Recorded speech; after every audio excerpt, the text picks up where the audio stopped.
ನಮಸ್ಕಾರ ವೀಕ್ಷಕರೇ, ಈ ಸಂಜೆ ನ್ಯೂಸ್ಗೆ ಸ್ವಾಗತ. ನಿಷ್ಕಲ್ಮಶವಾದ ಮುದ್ದು ಮುಖದ ಮಕ್ಕಳೆಂದರೆ ಯಾರಿಗೆ ತಾನೇ ಇಷ್ಟ ಇರುವುದಿಲ್ಲ?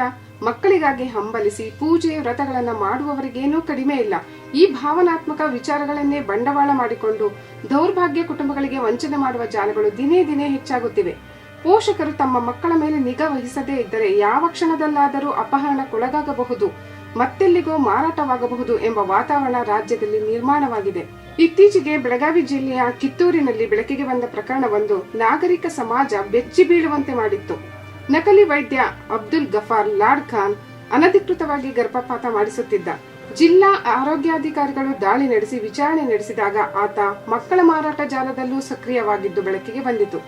ಈಗ ತುಮಕೂರು ಜಿಲ್ಲೆಯಲ್ಲಿ ಅಂತಹದೇ ಪ್ರಕರಣವೊಂದನ್ನು ಪೊಲೀಸರು ಭೇದಿಸಿದ್ದಾರೆ. ಖಾಸಗಿ ಹಾಗೂ ಸರ್ಕಾರಿ ಆಸ್ಪತ್ರೆಗಳಲ್ಲಿ ಕೆಲಸ ಮಾಡುತ್ತಿದ್ದವರು ಮಕ್ಕಳ ಮಾರಾಟ ಜಾಲದಲ್ಲಿ ಭಾಗಿಯಾಗಿರುವುದು ಪೊಲೀಸರ ತನಿಖೆಯಲ್ಲಿ ಪತ್ತೆಯಾಗಿದೆ.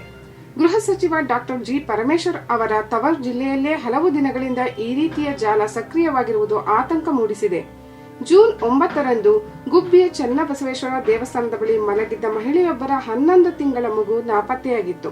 ಪ್ರಕರಣದ ತನಿಖೆ ನಡೆಸಿದ ಪೊಲೀಸರು ಸಿಸಿಟಿವಿ ಹಾಗೂ ಇತರ ತಾಂತ್ರಿಕ ಮಾಹಿತಿಗಳನ್ನು ಆಧರಿಸಿ ರಾಮಕೃಷ್ಣ ಮತ್ತು ಹನುಮಂತರಾಜು ಎಂಬ ಆರೋಪಿಗಳನ್ನು ಬಂಧಿಸಿದರು. ಅವರು ನೀಡಿದ ಮಾಹಿತಿ ಆಧಾರದ ಮೇಲೆ ಕುಣಿಗಲ್ ಸರ್ಕಾರಿ ಆಸ್ಪತ್ರೆಯಲ್ಲಿ ಕೆಲಸ ಮಾಡುತ್ತಿದ್ದ ಮಹೇಶ್ ಎಂಬುವರನ್ನು ಬಂಧಿಸಲಾಯಿತು.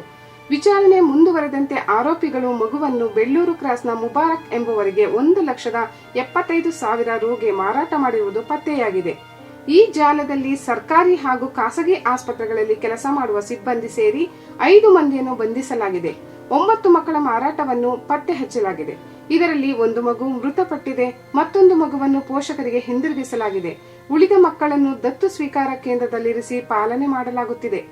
ಆರೋಪಿಗಳು ಮದುವೆಗೂ ಮುಂಚೆ ಗರ್ಭ ಧರಿಸಿದ ಹೆಣ್ಣು ಮಕ್ಕಳನ್ನು ಗುರುತಿಸಿ ಹಣದ ಆಮಿಷ ಒಡ್ಡಿ ಅವರಿಂದ ಮಕ್ಕಳನ್ನು ಪಡೆದು ಮಕ್ಕಳಿಲ್ಲದ ದಂಪತಿಗಳಿಗೆ 2-3 ಲಕ್ಷ ರುಗಳಿಗೆ ಮಾರಾಟ ಮಾಡುತ್ತಿದ್ದರು.